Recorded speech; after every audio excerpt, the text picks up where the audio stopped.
Today is a very special day. Well, tonight is. It's Christmas Eve, the night of Jesus' birth. Can you imagine being at the stable on the night when Jesus was born?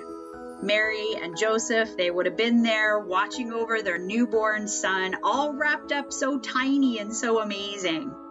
They knew that night in the stable that the Almighty God himself had come to earth as a tiny baby boy. God sent his son to the world to save all the people. Now, there would have been other creatures in the stable besides people, perhaps some sheep or an ox or a donkey, some chickens or goats. They may have all been in the stable wondering, what's going on in our house tonight? Do you suppose there were tiny creatures present as well?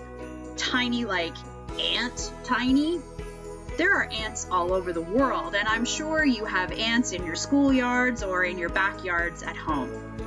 My backyard is full of ants, and I see them every time I dig in the garden, and even though they're really small, they're fascinating to watch when I find them. Because they're small, but they have a huge ant colony. Every ant in that colony has a job to do, and I always seem to draw the attention of the protector ants, who bite to defend the colony. Now, these defender ants do a really great job because my attention goes from watching the colony to swatting the ants off as they bite me. So many times I wish I could just talk to the ants and say things like, sorry guys, as you were, I'm just going over there to do some more gardening.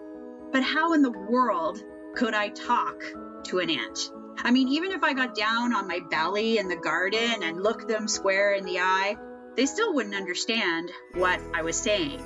The only way to talk to an ant would be to become an ant. Now, can you imagine being an ant? I mean, it would be a very dangerous experiment because the world would go from our size to ultra mega size. And there would be this constant risk of being squished. And then there's the chance that even if we go to this effort of becoming ants, well, the ants aren't even going to listen to you. The garden ants that you might love may take and drive you away. Now, as someone who's lived in the big world, we, as an ant, could now warn our fellow ants about the flood that comes when the people water their grass, or the dangerous heat that's there because of patio lanterns. And the worst is about the woodpecker, who knows all about the travel lines on the side of the house. Now, you might explain to the ant colony that you came as an ant so that you could save them from all of these risks. And some of the ants, they might listen to you, while others may not.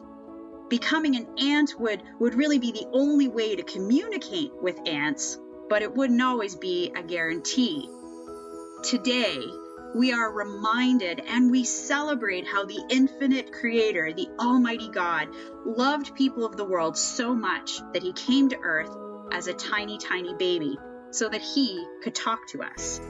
And through Jesus, we learn all about God's love and how he loves us more than anything else.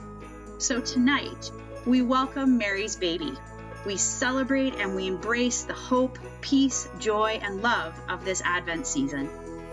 And from my family to yours, Merry Christmas. And may God continue to remember you, hear your prayers, and wrap you in his loving arms this new year.